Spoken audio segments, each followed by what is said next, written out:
Can Sri Lanka's new president turn around a country in turmoil? Or will anti-government protests be met with more violence? I'm Jaffna, and today's newsmaker is Ranil Wickremesinghe.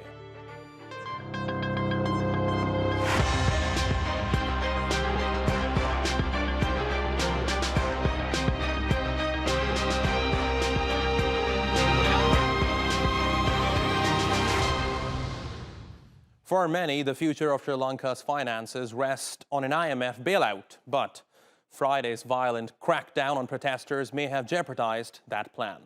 We are protesting for a just society, and we are being attacked brutally, and we condemn and say we will continue this protest of love, whatever the attack they are going to give. Even today they might attack us, but we will resist and we will face it. And today, those rallying against the government are not resisting Gotabaya Rajapaksa. No, he's gone, but instead the focus is on the man who is supposed to be turning things around. Police and the Tri-Forces commanders has to accept the responsibility of this brutal, inhuman attack which has been staged on the goal-faced protest site. But we know that main responsible person of this attack is the Ranil Wickremesinghe. But Ranil Wickremesinghe is not just facing condemnation from his own people. Human rights groups are also upset, and that is destabilising Wickremesinghe's standing with the international community. The use of force against peaceful protesters runs contrary to international law, and we urge authorities to immediately halt the use of such force. Now Wickremesinghe says non-violent protests can happen, but is the omission too late? And if so, what does that mean for a country where some people cannot afford bread? Let's meet our panel, all from Sri Lanka's capital, Colombo. Aruna Kulatunga is a former advisor to Ranil Wickremesinghe. Ahilan Kadirgamar is a political economist at the University of Jaffna who was in the protests representing the Federation of University Teachers Association, and Ermiza Tegal is a lawyer and advocates for Sri Lankans who are victims of human rights abuses. Thanks all for joining us today on this episode of The Newsmakers. Now, when Ranil Wickremesinghe was elected to top office, he told parliamentarians, and I quote, the division is now over in the country, but is it though? On Friday, there was a violent crackdown on protesters, and frankly, there are growing calls within the country for the new president to resign. So Wickremesinghe was wrong when he said those words, wasn't he, Aruna? I had to first disagree with saying about the violent crackdown. This is something that is being questioned at the moment. I just came back, actually, to start off with. I was there at the protest site until about 1 o'clock in the night when this whole thing happened. I moved out because I thought there was going to be tear gassing. And as a 60-plus-year-old who has gone through this number of times, I did not want to be tear gas. So I moved out from there and moved back towards the Galadari, and went behind the Galadari at that point of time. So this is a hotel that is right next to the location where the army moved in. Now, all of these videos that you are seeing, I am yet to see a violent crackdown. There has been one incident where some media personnel, and this is from Sri Lanka, they did not have their media identity cards, from what I understand. They tried to be rather belligerent, trying to enter this area, and they were hit. And that's a major. I would never approve of somebody being hit. That happened. All of the other incidents that I have seen up to now is pushing and shoving. So both parties pushing in and getting hit by each other, in a sense. Now, when Wickremesinghe said, look, we need to unite, I think he definitely meant it. I think he still means it. And that is why even today, the protesters have been pushed back to an area where it's a designated protest area, which is about 50 meters from the presidential secretariat. What they've taken over is the presidential secretariat, where the protesters, so at the time that I was there, which was about 1 o'clock in the night, they were singing, we call it bailout. It's a type of local music. They were up on those steps singing bailout, and they were having a party. So there are other people who are saying, look, there were deaf soldiers, all of that. Honestly, I was there. I didn't see that happening. Those tents were removed. And Okay. even now, the video they're seeing right now, these barriers were put in place, and the people who were there at the Okay. protest helped them to put these barriers. Okay, you have made your point. Now let me go to Ahilan, because Ahilan, as I understand, you were at the protest. Tell me, was that the case? Was it not a violent crackdown? No, I was not at the protest. The Federation of University Teachers Association, of which I'm part of, they have been part of these protests all along, and they have been in solidarity with the protesters in this struggle. And it's, I think, amply clear to everyone that on the day after the president took office, in the early mornings, there was a violent crackdown on the protesters. Now, is this the kind of response that a president who was not elected by the people, who was only elected by the parliament as an interim president, wants to give? This is the kind of message that he wants to give to the people. This reflects the instability in the country. And we've had waves of protests, and there are going to be protests in the future as well. Tomorrow, all the universities are holding a midday protest against this attack on the people.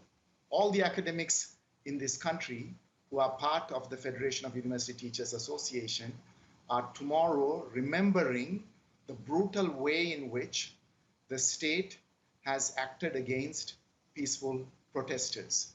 It is no coincidence that the president called a state of emergency and used even the military against these protesters. Okay, Ermiza, I'll come to you, but let me go to Aruna again. Aruna, now, if you think that the protests there wasn't a violent crackdown, there was no violent crackdown on protesters, then why do you think what prompted the UN Human Rights Office spokesperson Jeremy Lawrence to come up with this statement, and I quote, "The use of force against peaceful protesters run contrary to international law"? Why do you think he made that statement? Have you? I wonder whether you have also seen the rebuttal from the government of Sri Lanka. And the government of Sri Lanka basically said, and they called all the diplomats to a meeting, and they said, look, if you are saying this, talk to the people who were there, look at the evidence that is there, and then decide. Okay, well, let's move forward, because we do have a human rights advocate with us on the panel today. Ermiza, let me get your thoughts on this. Yes. So I visited the site the morning after, so the early hours of the morning on the 22nd, this happened. Thereafter, around 8 o'clock, I did visit. I spoke to people, and it was very clear from the nature of the injuries that people had sustained that there were marks of batons being beaten on the backs of people. So this is very much the kind of injury you get when you're running away and you're being beaten with a baton. It was fairly clear from the stories that people were narrating, that it was a shocking, a hard, a very harsh experience that they had undergone.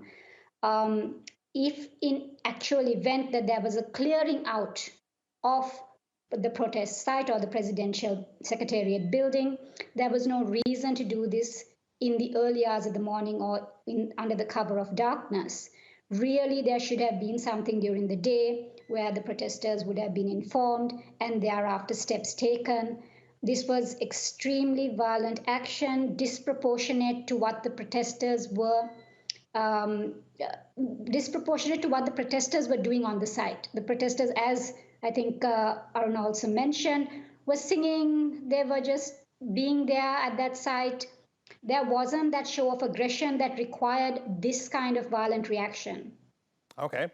Aruna, do you still think the crackdown was not violent? I think I know exactly what Ermiza is referring to. I've seen those injuries myself. There was a lady, Charu, she knows the name, who was showing these injuries. There were several others. But my point is, this is they were given warnings. A police media spokesman said yesterday that there were 9 warnings given. I was there for 2 of those warnings. I was there when the police DIG came and said, please leave. They refused to leave. So I'm not sure about the 9 warnings. We're not talking about the warnings here. The point of the discussion is whether or not the crackdown was violent. And it seems that you agree with me that it was violent. No, says, no, I don't agree about it being violent, because there were 4 or 5 people who were hit.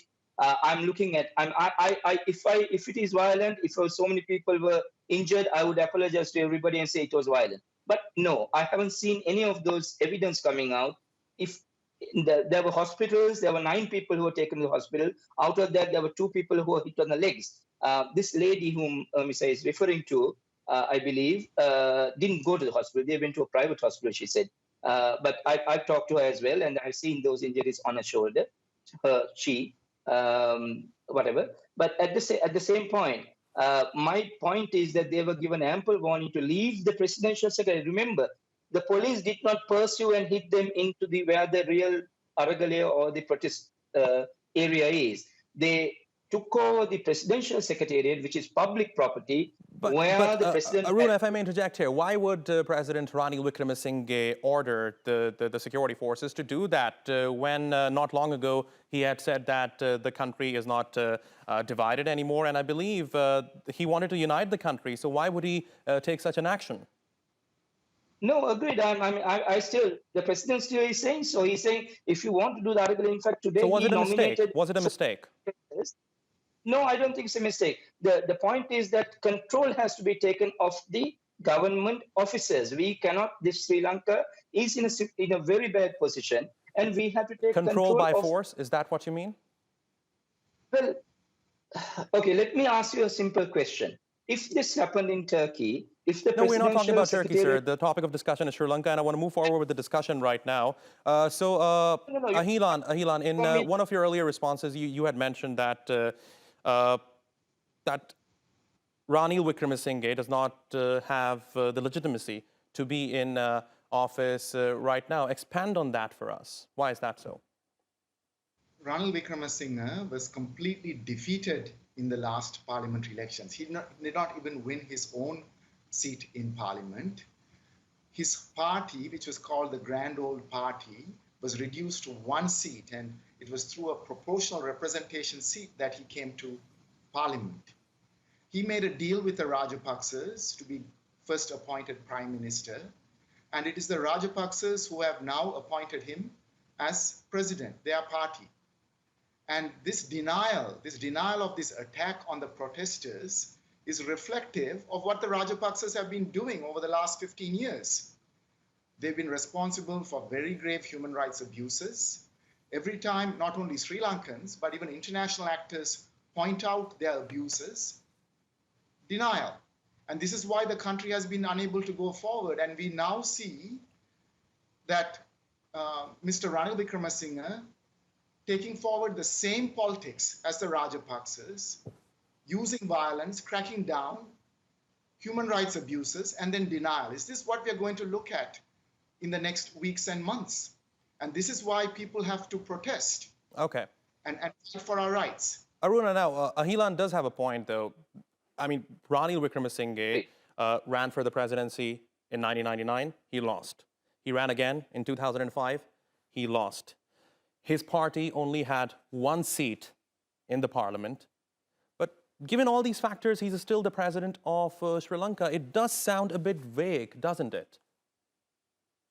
Well, you have to go through the constitution to decide on that. I agree with Ahilan in a sense of whether morally he should be in that position, not ethically, simply because we followed the constitution on that. But whether he should have taken another position. But also remember, this position was first of all the prime minister. So our constitution says the sitting prime minister will be the president when the president resigns. That's number 1. Now, the position of the prime minister was given, or actually being thrust upon 3 people before Ranil took it on. Ranil was the last person to be asked by Gotabaya. The opposition leader was asked. He refused to take it on. And then another leader from his own party was asked. He refused to take it on. The third person Gotabaya Rajapaksa turned was Ranil Wickremesinghe, which Ahilan, all of you know this very well. And at the end, Ranil took it on. Now, I must say that Ranil was, for almost 6 months before this, Ranil was saying, look, this is going to happen. Country is going to chaos. He was building a team, including people like Sarat Rajakaruna, Indrajit Kumaraswamy. Okay, then tell So me, he if was I may, building- what is he doing differently from the Rajapaksas?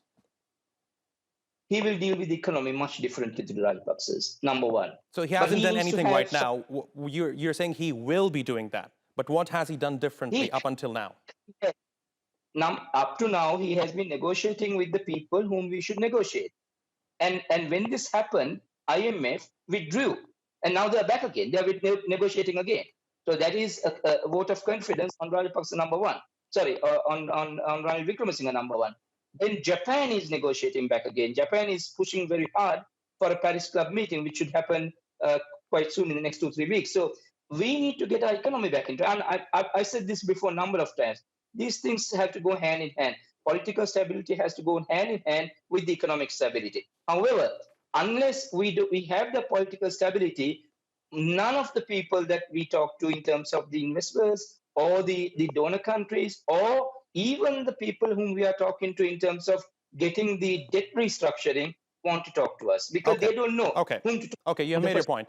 Ahilan, let me come to you now. Aruna did make a good point there that the country needs political stability. Now, I understand that Sri Lanka needs an IMF bailout. The bailout is not going to happen until and unless Sri Lanka becomes stable, right? The political instability is continuing because we don't have a legitimate leadership. The people have no confidence in Ranil Wickremesinghe. When they call for the resignation of Gotabaya Rajapaksa, they also call for the resignation of Ranil Wickremesinghe. Until as such time as there is a legitimate and credible leadership, the people of Sri Lanka cannot be led out of this crisis. Leadership is crucial. What has Ranil Wickremesinghe done? He's declared a state of emergency. Who are we at war with? Or is he at war with the people of Sri Lanka? Is that why he has a state of emergency now? He's using the military to deal with the people. How can we call that stability? How can you have political stability when the military is out on the streets and only they can bring order? What is the police doing? So these are questions that we need to address. I think the human rights question now is crucial if you are to move forward. Okay. Ermiza, let me come to you. I want to focus on the humanitarian angle of what's happening in Sri Lanka right now. I mean, as I said in the introduction to this program, there are many people in the country who are struggling to buy some of the most basic necessities of life, such as bread. So is there any point talking about economy, political stability, when there are so many issues when it comes to the humanitarian side of the country? I just want to also follow up on what was said before in terms of the emergency. We do see Ranil Wickremesinghe not do anything different from the previous government or the previous administration, because the first things that he did do as an acting president when he was appointed in place of Gotabaya Rajapaksa was that he declared curfew. And then he declared an emergency and thereafter put in place emergency regulations, which are extremely repressive and are directed at trade unions, are directed at protesters. So there is a very direct threat that this administration or this government has decided, or this president particularly, has decided to send a message in terms of to the protesters. The declaration of emergency in itself, if you look at the human rights standards on that, is an abuse of power, because you can only declare a state of emergency when there is a threat to the life of the nation. And do we actually have a threat to the life of a nation, or are we in a humanitarian crisis, as you just described? People are protesting because they don't have food. They're not able to have 3 meals a day. They don't have medicines.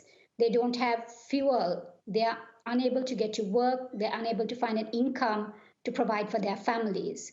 So this is the heart of the crisis.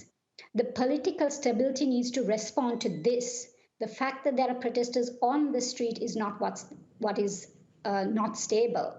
It is the humanitarian crisis and the failure of those coming into power playing politics at this point.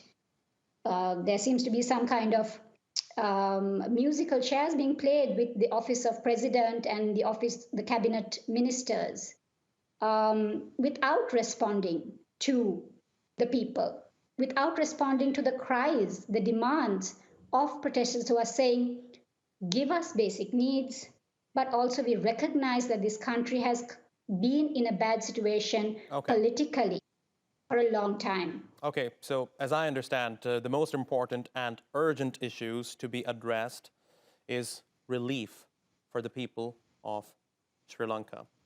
Aruna, tell me, how do you think Wickremesinghe is going to do that? I've been saying again. I need to go back to the beginning of what Ermiza was saying and address something before that. These public security ordinances has been in place from 1941. They were amended a number of times. They were last amended in 1981, if I'm not mistaken. Now, we had the opportunity as a country since then to change these, to vote, begin changes to our vote. Now, majority, I'm not saying that this is wrong or right, but the fact is that 6.9 million people voted for the Rajapaksa government in 2019, and until even before that, none of those intervening governments changed these regulations. The majority of the people who have voted for over and over for these governments to be there, they obviously had not wanted these regulations to be changed. Because if they were, then these governments would not be in power. So in 2019, Rajapaksa's got a massive vote. They came in, they didn't change it.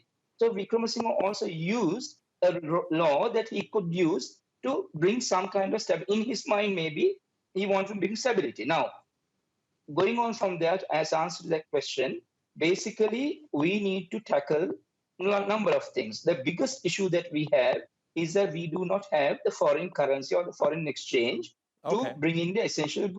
The biggest one being fuel. Now, I've been in a fuel queue for 3 days. I still haven't got fuel. Okay, but I mean, Sri Lanka is trying to secure an agreement with the IMF. And as I understand, you are saying that austerity measures will be there even when an IMF agreement is reached. But that's going to be devastating for the country. The country is starving right now. So, okay, what do you expect if not the austerity measures being taken? How do we give us some suggestions? How do we go ahead? No, I'm not going to give suggestions. You are the advisor, former advisor to Ranil Wickremesinghe. And let me put in one more question here. When my producer had asked you whether or not you support Ranil Wickremesinghe, you had told her that you're objective. I mean, but were you always like this, or do you think the recent events kind of changed your mind about Ranil Wickremesinghe? I'm asking a simple question. If not for the austerity measures that are going to come in, I don't think either Ahilan or Ermiza is going to disagree with that. We have to have austerity measures. We have to cut down on our very expensive state-owned enterprises like Sri Lankan Air, CEB, several other white elephants that we have. We have to get rid of all of that. That is something that we have been trying from 2000 onwards. However, we have not been able to do that. We are in no way that we can come out of the hole that we have dug ourselves in. Now, I'm not saying Ranil Wickremesinghe is not also responsible for that. His government as well. He has been in government 3 times since 2000, even though he did not get the presidency. He was in government 3 times. In 2000, he was in government. In 2015, he was in government. Ahilan, I want to get your thoughts on this, but before that, Aruna, very quickly, Aruna, as a former advisor to Ranil Wickremesinghe, do you still support him? Of course I support him. You support him. Okay. Ahilan, now, does it make sense to you what Aruna just said about the austerity measures? No, absolutely not.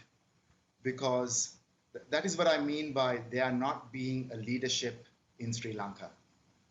Without carrying the people forward, we cannot import a solution to our economic problems, whether it is from the United States, from China, from India, or the IMF. Ranil Wickremesinghe was Prime Minister when we had the last IMF agreement in 2016. That also contributed to this crisis. We decided to go for an agreement, borrow more, and increase our debt. The last 4 months, we have been implementing the recommendations of the IMF in their last staff agreement, including the last 2 months when Ranil Wickremesinghe was Prime Minister. And what we have seen is that the situation deteriorates so much more through these austerity measures.